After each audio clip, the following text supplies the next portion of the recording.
Good evening, everyone. My name is Connor Moran. I'm the director of the Wisconsin Book Festival, and I am delighted to welcome you to this evening's event featuring Sid Meier for Sid Meier's Memoir! And it does have an exclamation point at the end, so you have to say it like that all night long. We are joined as well by David Gagnon from Field Day Lab. He's the director of the Games Learning Program here at the University of Wisconsin-Madison, so welcome, David, as well. I want to take a moment at the beginning here to just say thank you to Madison Public Library and the Madison Public Library Foundation.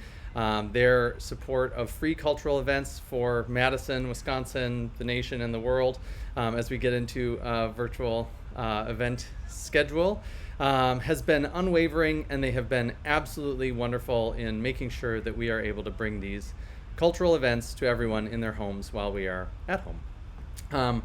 I also want to thank our partners at the Wisconsin Science Festival.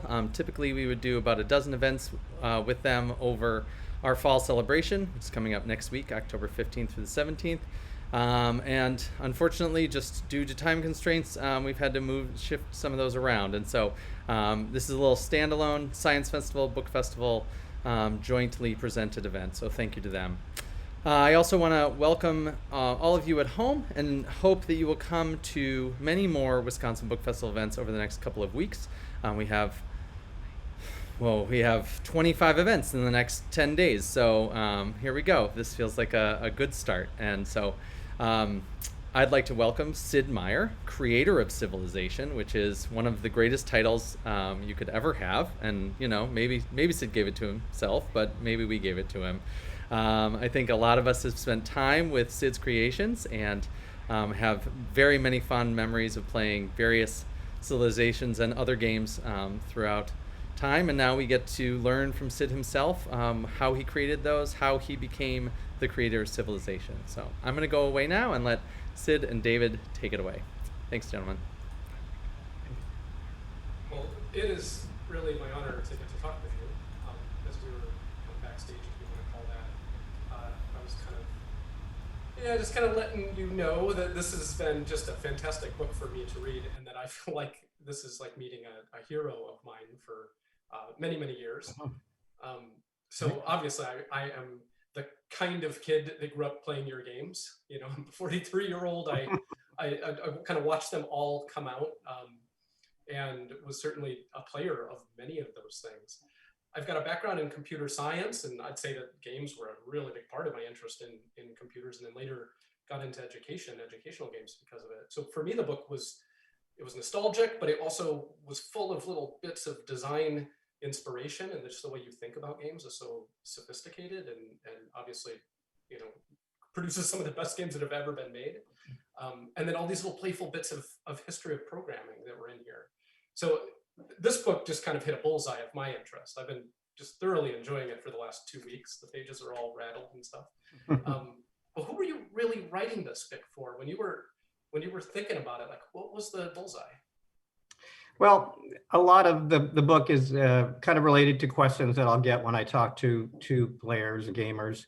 It's kind of one of the joys of being a game designer is talking to people that have played your game, and even though you may not have met them before, you have kind of a shared experience and something that you can talk over. So a lot of these stories and things that are in the book are things that questions that I got from gamers or stories that they found interesting.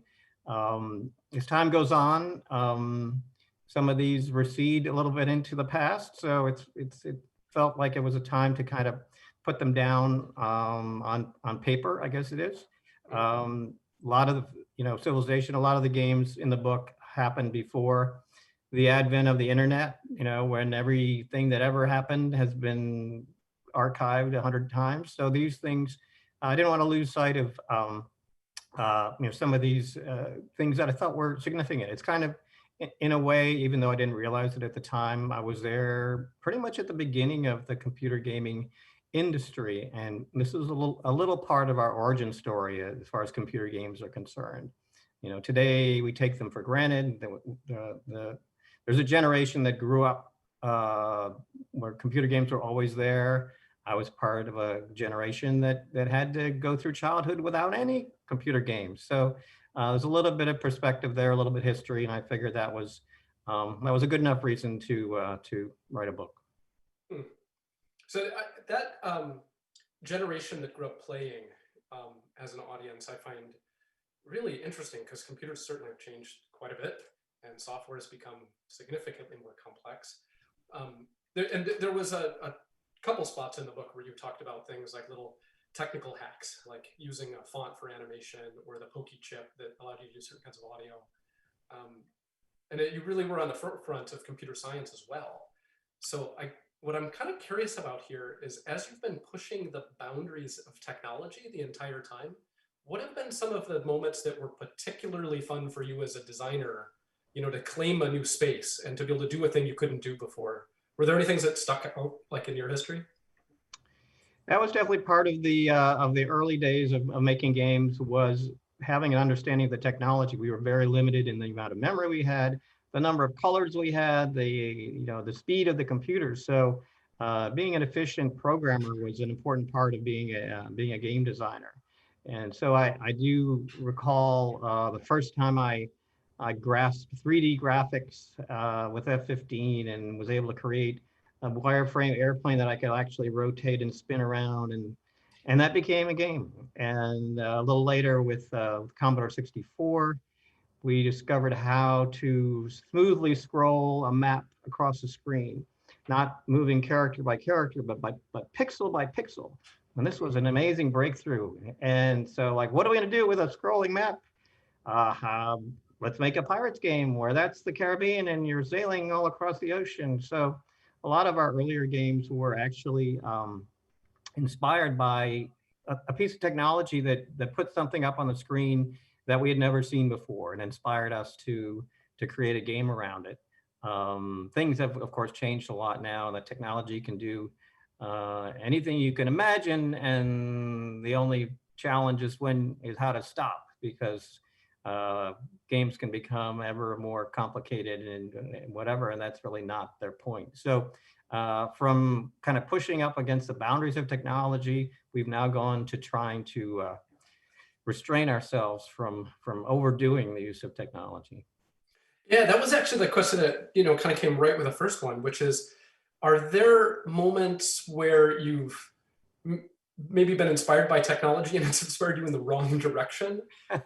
And even better yet, have you ever formulated kind of a philosophy of like how, like when high fidelity actually doesn't give you any more payoff? Like when better graphics and better audio don't get players to where you want them to go? Yeah, I think there's a couple dimensions to that. Certainly, the original Civilization, you could play it in a 4-color graphics mode.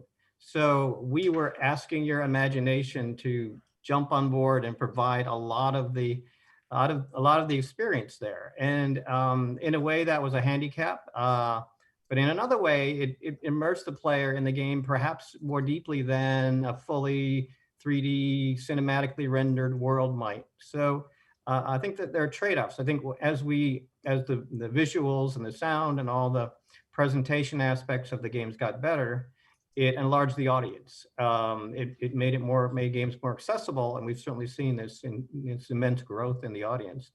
But games then kind of evolved from, something for the geeks and the hackers to a worldwide general audience experience, because the graphics improved, the presentation, they looked better, they sounded better, et cetera. But it's been a process, and we've lost a little bit of that requirement to use your imagination, perhaps. Yeah, it's something that I have been really curious about for a long time now, which is, when you started making games, even getting the game to run was a very complicated process, right? Like you got to load drivers into high memory and figure out how to get the DMA address of your Sound Blaster or whatever working. And by the time you got the game, the payoff was so significant just to get the title screen up. Now there's the world of like app stores, and I can go on my Xbox right now and like click a button and it'll automatically take money out of my checking account and I'll have a new game. There's no waiting to figure that stuff out. How do you feel like that kind of immediacy and maybe even the lack of or the change from hackers to a more broad audience, how has that changed the way you think of like the experiences you design for people? Like, has that had an impact on you as a designer? Yeah, that's an interesting question. I mean, it's not just games. I mean, music. You can now, you had to go to the store and buy an LP and put it on your turntable, and now you press a button. Or, if you need a new charger for your iPhone, you press, a button on the screen and it arrives the next day. We've totally embraced the world of instant gratification, and computer games are certainly no exception to that. However, I think a lot of the fundamentals that made games compelling and fun have really not changed. I talk a lot about this idea of interesting decisions and what's at the core of a game, and those concepts really haven't changed a whole lot. So what makes a good game probably hasn't changed as much as all the technology and all the peripheral aspects have. What this new world of instant gratification means specifically for us with a game like Civilization is that we were very fortunate to be around at a time when the market wasn't as full of different options, and that people did make an investment. If you spent that time configuring your sound card, etc., you were going to probably play that game for a while, even if it didn't grab you right at the beginning. You'd spent this time, so I'm going to put another hour into this. So games could be a little, maybe have a little more depth, take a little more time, kind of getting you involved. So we're kind of fortunate to have that history that really kind of provides us a little bit of an advantage in today's world of instant gratification. You made reference to this phrase of how, and we're kind of segmenting, starting to talk about like what a game is and kind of defining it a little bit, but you made this kind of famous quote of games are a series of interesting choices.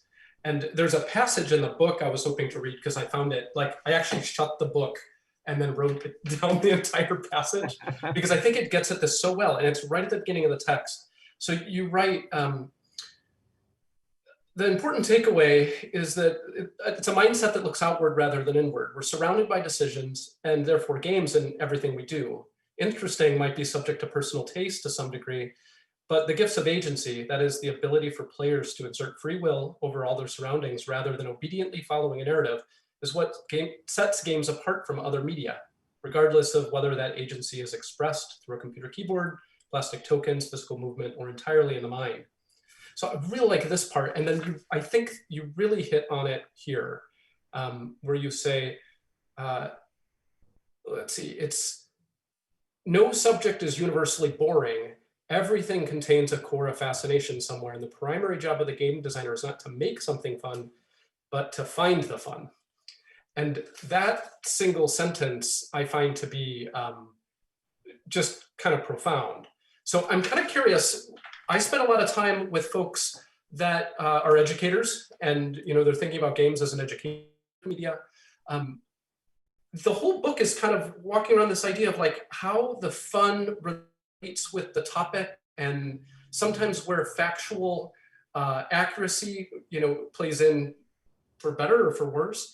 And I'm really curious, as you look out at the world, like, have you had any moments recently even where you've said, you can see someone doing something and you think, I can find the fun in that? Or have you had any examples of times where you've seen educational games particularly that you feel like have really done this? They found the fun in a topic instead of trying to put the fun on it. Well, I mean, that idea of finding the fun is core to how we think about games and how we make games. I think a good example is a game like Civilization. 1,000 different games could have been made on that topic. And so we had to get rid of 999 of them to make the game that we did. So kind of finding the fun is fundamental to the initial process of making a game. As far as finding the fun in life, so I've kind of had to learn how to cook in these COVID times, and my wife, we have a deal. She agrees to clean if I'll cook, so that's a good deal. We have the same deal in our family right now. Yeah. So I try to make it fun. I try to make a game out of it. Okay, what loot is in the refrigerator right now? That I can use to create this masterpiece. How can I make something new that I haven't made before? How can I make this a fun experience? There's new sounds of something frying up in the frying pan, new smells, and it's kind of like it could be a bore, it could be a drag, but I think there's also a way of making it fun and a fun experience. So there's planning involved. I don't know. It's an example perhaps of finding the fun in unexpected places. You come around to a similar theme later on in chapter 6, and you are describing flight simulator, and you have this phrase that I really like. You said, games aren't supposed to train you how to be a real pilot. They were supposed to let you pretend for an hour that you could be one if you really wanted to. And in that, I think there's something really interesting about the relationship between the games that you make and high levels of kind of technical accuracy. And to turn this to Civ, I mean, Civilization is one of the most complex, multidisciplinary media maybe ever made, right? Like there is so much that's going into that, from philosophy to history to economics to government to religion. I would love it if you could talk a little bit about how you navigated finding the fun within such an absurdly complex, well, literally civilization simulator. It was actually a process with a lot of pruning. There was a lot that was in the original Civ that we took out or we found was kind of confusing the process. Well, the vision that we had was that the player would always be in the future. In their mind, they would always be projecting, okay, if I move here, if I build this will happen. If I explore here, this will happen. If I go to war, then this will happen. Maybe I should make peace. So your mind is kind of always thinking into the future, and that leads to the dreaded one more turn. But we found that if the systems are too complicated, you're living in the past. You're trying to figure out, well, what did I just do? I'm just going to try something. I have no idea what's going to happen. So even though all these elements are part of the game, economics, military, exploration, diplomacy, science, they are represented in very graspable terms. That there's a bucket. If you fill it with food, a new population point arises. There's another bucket. If you fill it with science, you now have the wheel. You now have discovered electricity. So yes, these concepts are great civilization concepts, but they're ones that you grasp. They're under your control. And as if it's presented in that way, you can take what could potentially be a very complicated and confusing topic and turn it into one that the player has mastery of, which is the satisfaction. I mean, there's an immense amount of satisfaction in that, and that's kind of what the game of Civilization is about. Did you, or could you speak a little bit to what kind of research needed to happen, or how you even partnered with other researchers that represented those fields? Yes, we actually have a semi-joke that we tell around the office, which is we do the research after the game is done to justify whatever decisions we've made to make the game more fun. So, we've been criticized because certain elements of the world are not represented in Civilization. Some of the uglier parts of the world are not represented. That's a conscious decision to emphasize the fun experience. Yeah, as you mentioned with the flying a plane, we're not there to teach you how to fly a plane because it takes many, many hours and it's mostly boring. We're there to give you the highlights and give you the kind of feeling of mastery where, yeah, I could fly a plane if I spent the time, but I got the gist of it. I'm going to move on to running a civilization now. So it's kind of designing an experience around what is going to be most fun for the player. And we make those decisions all the time about what to put in and what to take out. Have you ever had a time where you made a decision in a game that ended up kind of backfiring? Like it ended up being where in your pursuit of fun, someone got really offended or thought that they weren't represented well in the game, or? I avoid the internet forums for just that reason. um, not, not in the sense of, oh, we made a terrible mistake. I've heard from a long time, we've heard from the Canadians, like, why is Canada not, a major civilization in the game? And finally, we put them in there to keep them happy. But, there's certain, everyone has an opinion, and almost every game player is also a game designer, and will be happy to tell you their game design ideas. So, I don't take those as criticisms. I take them as valuable commentary that we will take under consideration. So I've got to ask you this, and I'm kind of like throwing my entire career kind of under your boot here. But page 82, you say nothing killed fun as much as a stickler for realism. And again, and it's just on this whole theme of finding fun, right? So as an educational game designer, that the battle is real, right? It's trying to find the fun and while being accurate. And we've got some strategies for that, certainly. But in your mind, do you think educational gaming is even possible? Or would you say that is there something like an oxymoron in that compared to, your philosophy of finding the fun? Well, I think all gaming is educational, at some level, at some sense. And what we have found is that that learning is a key to the fun in a game. That this idea that I've played the game and now I am a little smarter, I understand it better, I'm going to do a little better next time, I'm going to try something out, I've learned something. So I think people enjoy learning, and that's a key component of gaming. Now, educating is slightly different from learning. I think learning is more self-directed, self-paced, etc. And I think the more of those elements that can be part of an educational experience, the better. But I think everything is being gamified these days, and education is certainly one of them. And we've heard from high schools and universities where they're using Civilization in the classroom to teach different things. And we've been asked, I remember back a while back, we actually, in the earlier days, we were asked by the Air Force to make a version of F-15 probably that they could use that, accurately represented all the instruments and gauges and dials, et cetera, of the F-15. And it was kind of like, that's not what we do. It's not like we couldn't make it more accurate. We could make it more accurate, but at a certain point, it leaves the player behind, and that's not the point that we want to go past. Yeah, that's just a matter of kind of having the right target.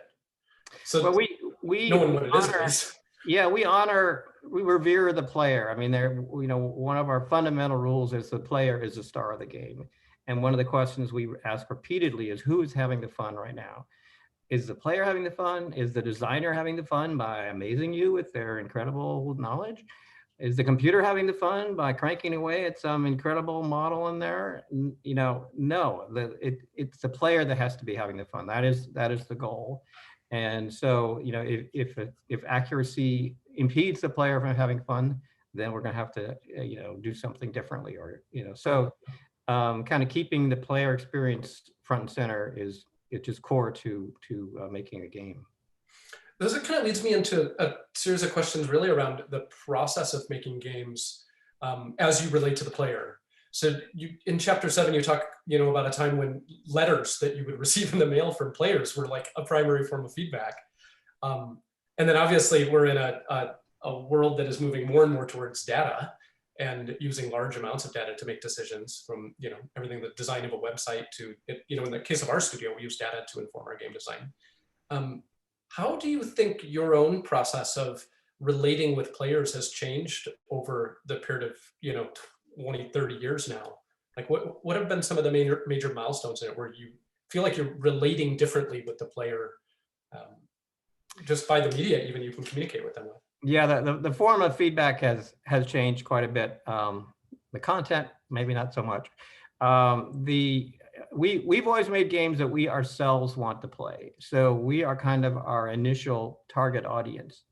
and that gives us an advantage. And iteration is just, again, a fundamental part of our design process. We want to have something playable, often within the first week or two, that we're actually getting the gist of the play experience, and then we iterate and evolve on that and add things, and if they work, we keep them. If they don't work, we take them out.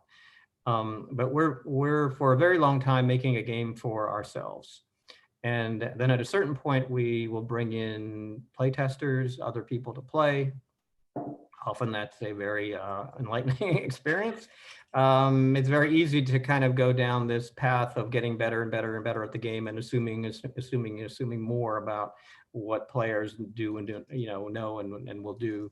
And you have to kind of then realize that your assumptions are a little too generous, and you have to kind of make sure you've got that wide range of difficulty levels and tutorial and all those things that make the game easy to start playing. Once the game goes out into the wild, we'll start to get more feedback. Some of it via telemetry, some of it via internet feedback. Often, some good ideas. It's been, one of the advantages we have is that Civilization is an ongoing franchise, so that we can take advantage of some of those ideas, and put them into the next iteration or the next expansion. And the game continues to get more interesting and more diverse. So the players have been part of the Civ experience ever since Civ 2, when we introduced modding and kind of allowed them to express their game design interests. And so it's been this synergy between us as designers, but the community as designers and players and commenters as well, that has really made Civ what it it's allowed it to be around for 30 years now. Yeah, you touched on a couple things that I want to follow up with a little bit. I mean, one of them is this idea that you're constantly iterating, and then a franchise like Civilization, I mean, you've made 7 of them now, right? So yeah. You're iterating at a time scale of years and years sometimes.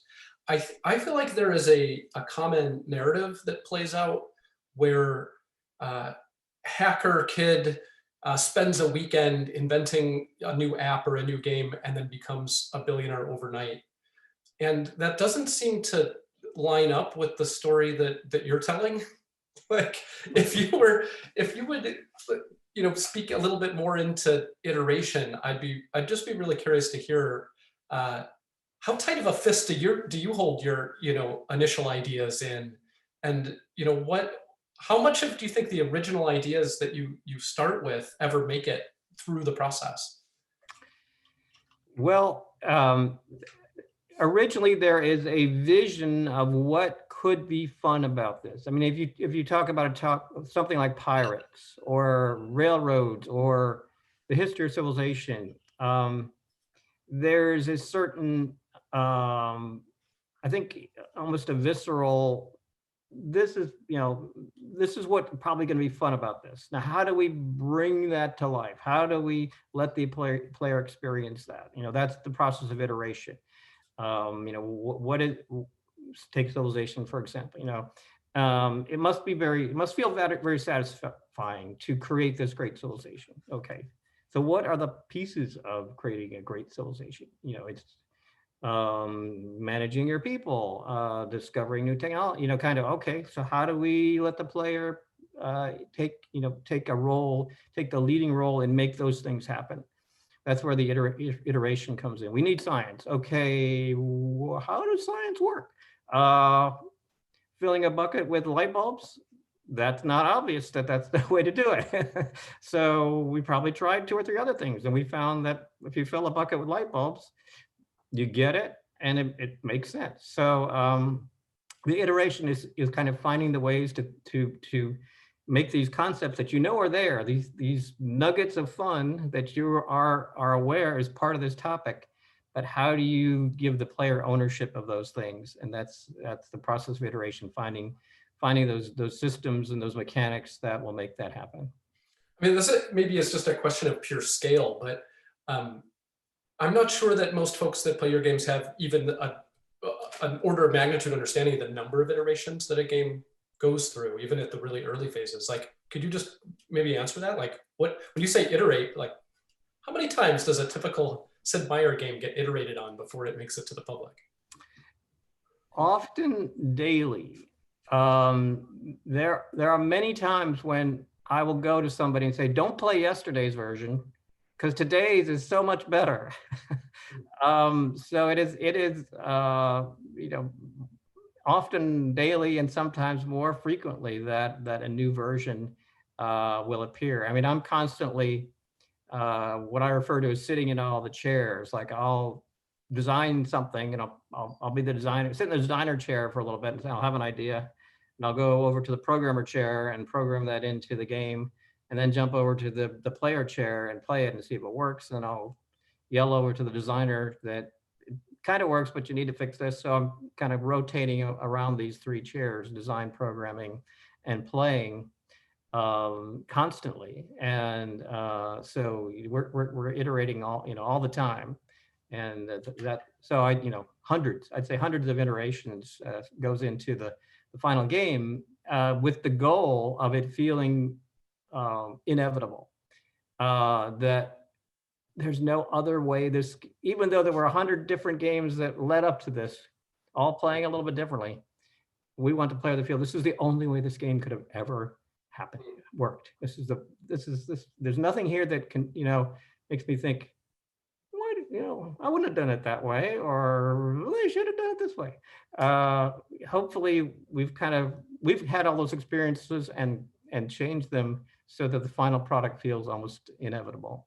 I love how clean that is. Have you ever had any times where things came off rails a little bit? And during that process, you say, you know what, we've got to bail on this idea.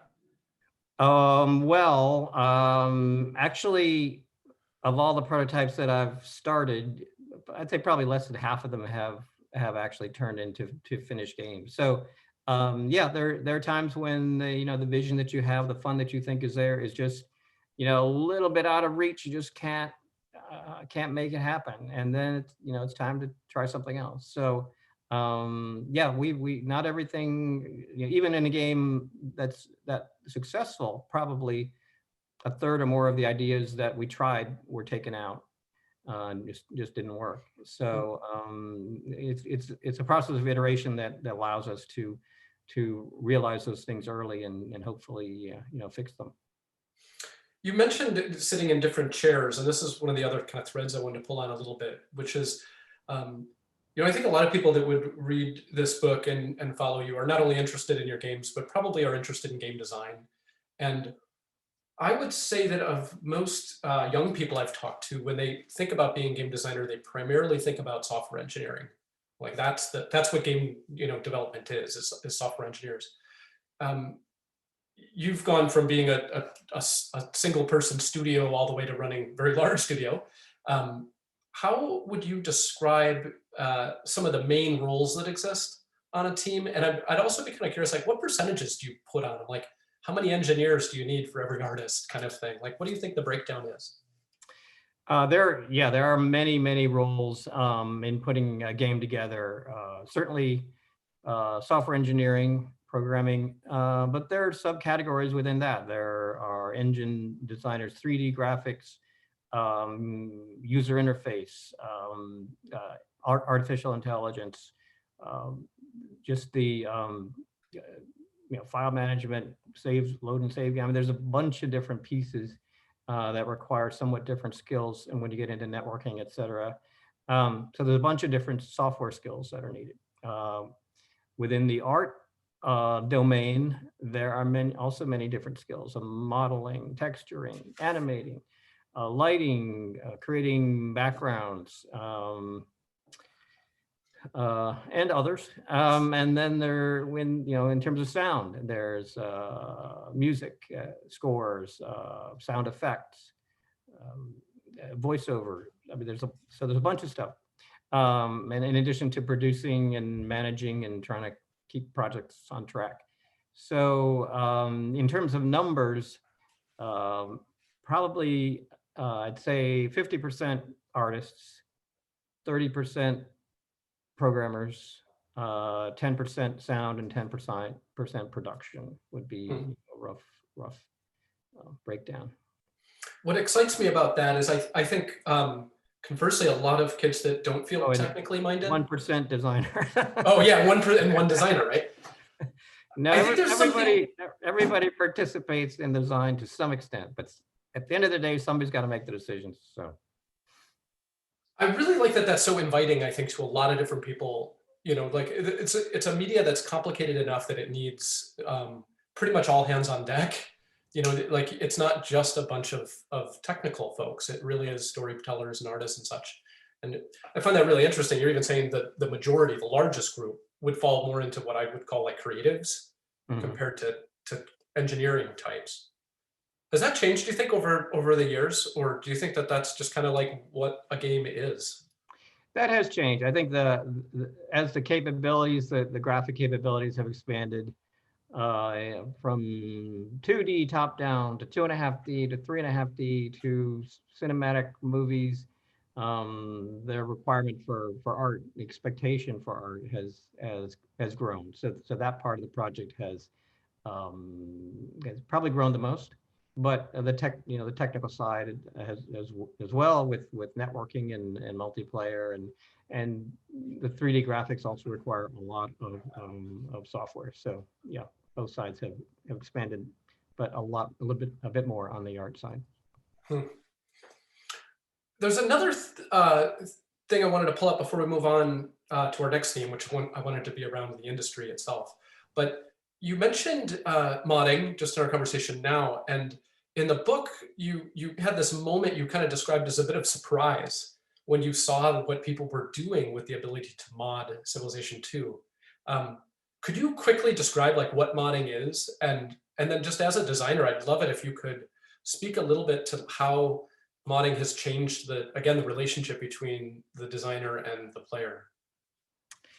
Modding is the ability to change some of the kind of fundamental parts of a game to your whim or desire. In a game like Civilization, you could change the names of units or their movement rates or their attack or defense or the characteristics of different leaders, the way maps are generated, kind of all sorts of creative things that allow the game to be different from the one that we shipped.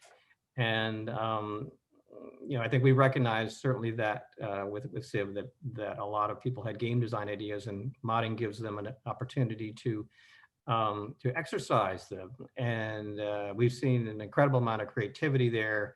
Taking Civilization and making it a science fiction game, or adding zombies to the game, or making it a Lord of the Rings or medieval, or so kind of it's added a whole new dimension to Civ. I mean, Civ, often it's 5 years from one Civ to the next, and a lot of the modding that is then shared with the community keeps the game fresh in players' experience. So it's been a real compliment to the game that we release. All the mods kind of add whole new dimensions to the game. Have you ever had any particular moments where you've seen what people have done with your games and just been deeply surprised? Well, yeah, there's a when Civilization went out, the original Civilization, we had no idea whether it would be successful. And in fact, Microprose was really focusing on flight games and military games at the time. So it was kind of a surprise that that the game became successful. And so we decided we need to make another one of these because people seem to like it. And they looked at me and I said, everything I know about this game I put into Civilization. I don't have any ideas for another one. And then Brian Reynolds raised his hand and said, wait a minute, I've got some ideas. So he created Civ 2, with some things that did surprise me. One of them was the capability to mod. And this was right there on the main screen. You could mod up a storm, and I said, Brian, well, this is going to take all the fun out of the game. You can be playing and you'll be losing, and you just kind of change the rules, and that's no fun. But then one day I saw my son playing the game. He was, I don't know, maybe 10 or 11 at the time, and I was watching him play, and he would go to the mod, and here was some barbarians coming after him, and he'd plop down like 5 tanks and wipe them out, and there was this huge smile on his face. And I said, oh, okay, I get it. It can be fun to play a little bit outside of the rules. And this I had been kind of tunnel visioned on the game as I imagined it to be played, and kind of modding allowed other people to play it more as they imagined it, and that was that kind of opened up the game, a whole dimension of fun to players. That kind of leads me to another question right in here, which is, it's quite obvious that your games are played by a lot of people. Have there been any moments where you've heard from a letter or the internet forum you don't go to, any times where your games have really had an impact on someone and it affected you, to hear that story? It's always gratifying to hear a good Civ story. I mean, we do hear from folks that might have had to retake a year of college or something because they were spending too much time playing games. But there was a story we heard from a young boy who had amazed his teacher by knowing all the cities of the Caribbean, by having played Pirates and studying the map. He now knew where every city in the Caribbean was. We also received a letter from a boy who said, Sid, thanks for your game. Your game saved my family. One night my mom was staying up really late playing Civilization. She couldn't stop, and it was late at night, and she smelled some smoke, and there was a fire, and she got our family out of the house, and so your game saved our family. So there are a few positive Civ stories out there. This is an audience question that came in that I thought was really interesting, just kind of while we're on the topic of Civilization. And it was, if Civilization was first made in the context of the 2020s, versus the 1990s, what do you think would be different about maybe some of the core premises that exist within it? That's an interesting question. I think a lot depends on what not having the original Civ would mean for games today. Would we still have the 4X genre? Would we still, Civilization, I think in a way kind of made the world safe for strategy gaming. And we've seen the Civilization series, but also other games kind of taking advantage of that style of gaming and the appeal of how that works. So I think if strategy gaming and 4X gaming were around and we were doing a new, just starting with Civilization, it's hard to believe nobody else would have grabbed that idea by now, but I think we would, we'd probably ease players into it a little more in the same way that Civ 1 kind of was an introduction to the 4X genre, and subsequent games have expanded on that.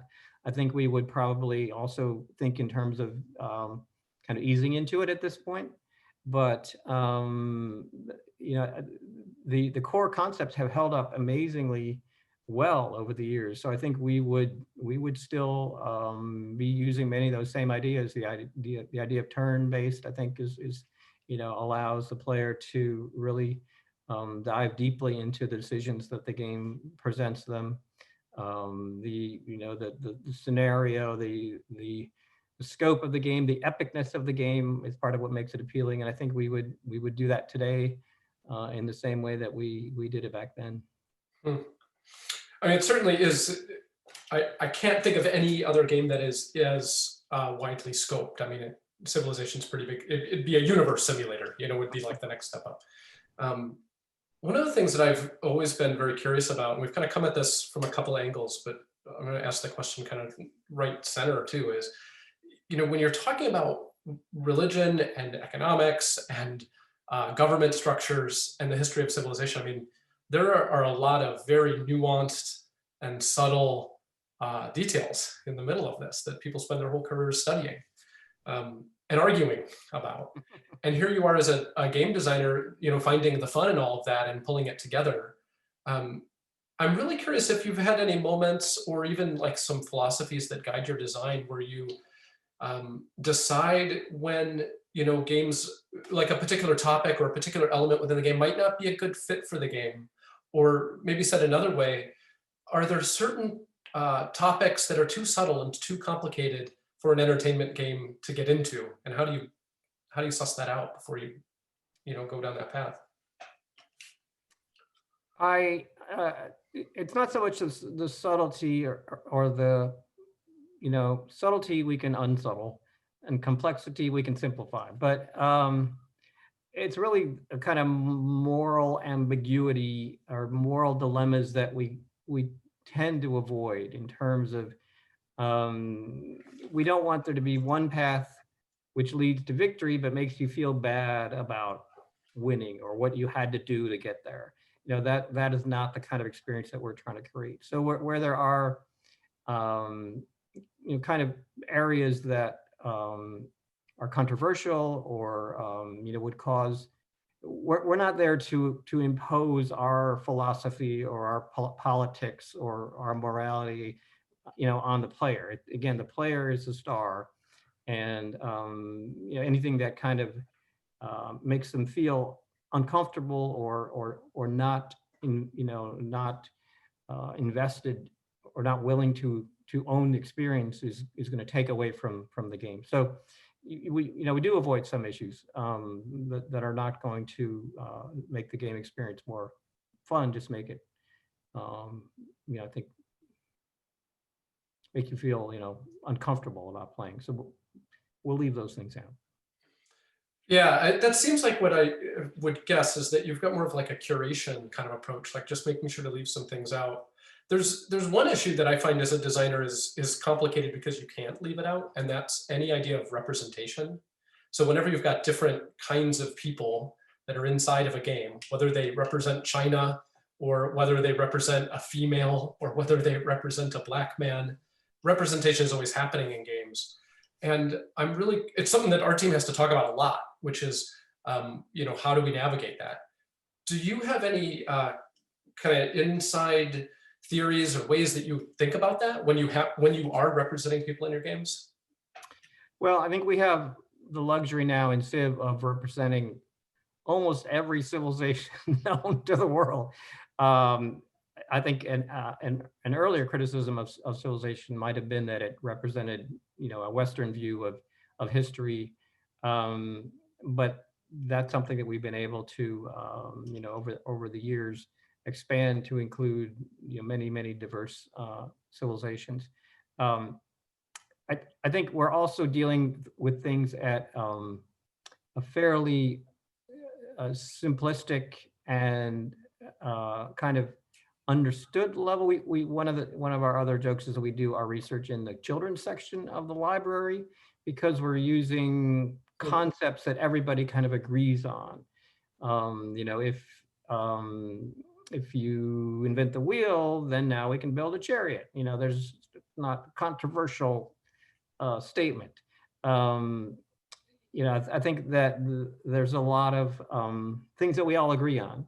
And those are the foundations, the tenets, the fundamental things about the game ideas, because that makes them playable. I mean, if we're trying to introduce ideas that you're not familiar with or not comfortable with, the game is just harder to play. So if we can go to the children's section and use these ideas that we all understand and agree on, then you're focused on playing the game and not trying to understand what are my biases or what are my Where am I coming from? That's not the question. What are you going to do? That's the question. Hmm.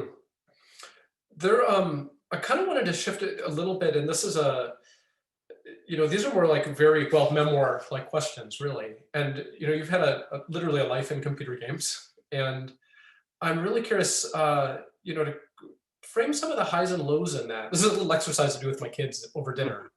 And we talk about highs and lows of the game. Do you have any moments, and I'm hoping that it's not inappropriate to ask, but moments where you kind of look back at your career in video games and feel like, wow, I really like that, I shouldn't have done, or that project was a mistake, or this was a real low point in my career that it's defining, the mistake. Well, I've been able to make computer games for 40 years, so I don't have a lot of complaints. There are prototypes that I thought were going to be great and didn't turn out to be as fun as I thought they would be. There are bugs that I put in games and didn't find until later. So I mean, certainly there's a few things that I could have done a little better. But I have the best job in the world, and I've been a part of making some games that I'm very proud of. So I have really no complaints about the life in computer games. So you're pulling me right to the highs. Do you have any particularly shining moments, things that you really just kind of had a double step in your heart? You felt like, wow, I am right where I need to be right now. This is the life I want.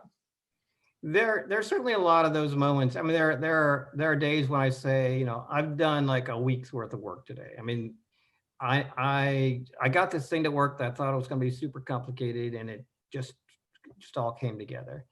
But I think I probably look back at a couple of years that I worked together with Bruce Shelley, and we made Railroad Tycoon and Civilization, and just before that, I made Pirates.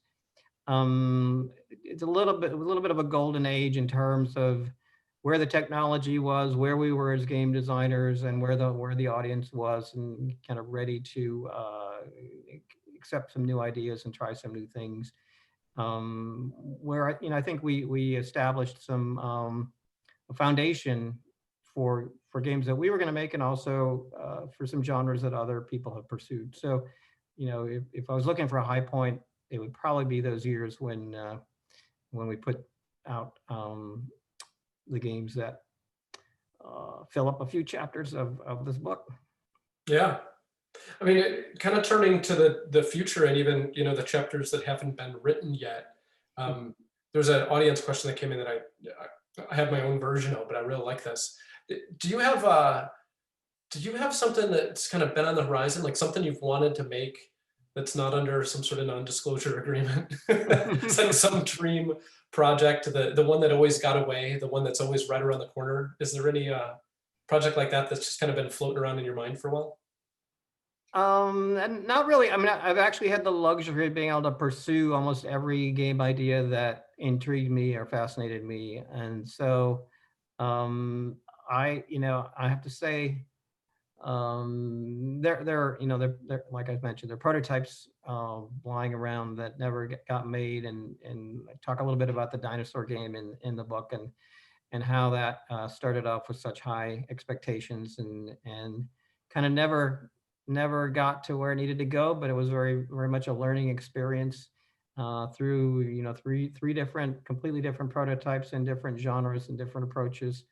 And in some ways, I might have learned more from that experience than I would have learned from a game that worked out. So, but in general, I've been fortunate enough to be able to work on the games that intrigue me, and there's nothing there's no white whale out there. Mm-hmm.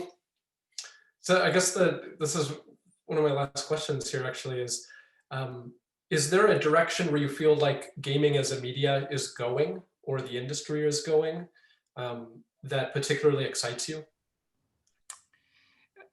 I think the excitement is in the constant change. There's always been a synergy between game design and game technology, whether it was more colors on the screen, 3D acceleration chips, the CD-ROM, the internet, um, consoles. There's always something new that injects a new energy into gaming, either from the hardware side or seminal games like Minecraft or Tetris, or the games that really kind of shake up and open up new doors and new possibilities. So um, something new will come along. Something new is going to happen. That's pretty much guaranteed.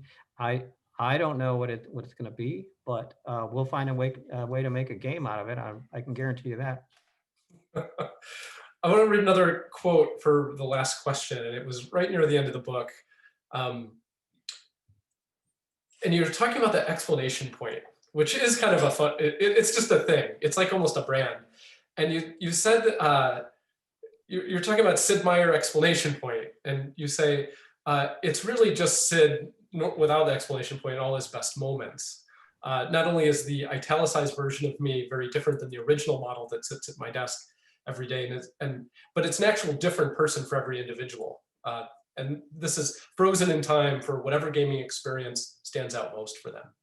To some people, I'm the wise old teacher who guided them through their teen years, and to others, I'm a secret goofy friend who pretended to be a pirate with them when everyone else said that they're too old for that sort of thing. I really like this idea of the italicized explanation point version of Sid Meier. And I'm really curious if you've translated some of the way that you approach the world into something you feel like you could share with the audience of your book. Like if you had to describe some of the things that allowed normal sit at your desk Sid Meier kind of earn the italics, do you have any like little kind of short phrases that you feel like might be at the center of that? Well, I'm kind of always looking forward to what I'm going to do today. I mean, that's really what motivates me, what gets me out of bed, what gets me excited. If I'm working on a game, some new ideas will pop into my head, and I'll look forward to seeing it, whether they work or they don't work. I think learning is satisfying, exploring, trying new things. That's what keeps me going. The non exclamation point Sid Meier. I think the exclamation point Sid Meier is kind of thinking about things I have done and talking to people about them and relating them, and there's a lot of satisfaction in that as well. But those are two very different Sid Meiers. When I'm working on a new game, I'm not, patting myself on the back about some game that I wrote in the past. And when I'm talking about games in the past, I can't tell you what I'm working on now. So, those are two different frames of mind, I guess, but they're both enjoyable. That's great. Well, I have to congratulate you. The book is pretty fantastic. Again, I really enjoyed it. Thanks for the free copy. They're on sale now? Is it out this month now? Yes, it's available now. Oh, that's fantastic. Well, I hope that I hope you enjoyed the conversation as much as I did. And I think we've got in most of the questions I think we got all the questions from the audience folded in one way or another. So yeah, again, I just really thank you for your time. Thank you. The work you've done has been such an inspiration to our lab, and certainly all the games that we've made. So again, it's just really an honor to get some time talking with you and picking your brain beyond the stories in your memoir. Enjoy it.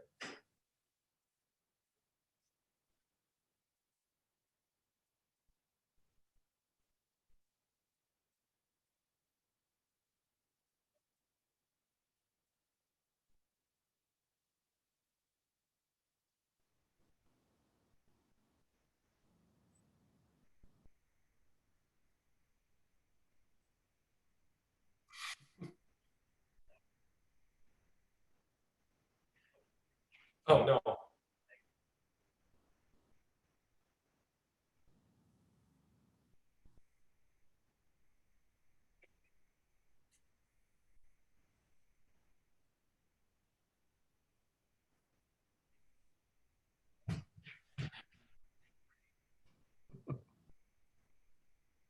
Oh, I mean, vote with your feet. I mean, I'll just be honest. I feel like Civ 3 was the one I put the most amount of hours into. So you vote with your hours, right?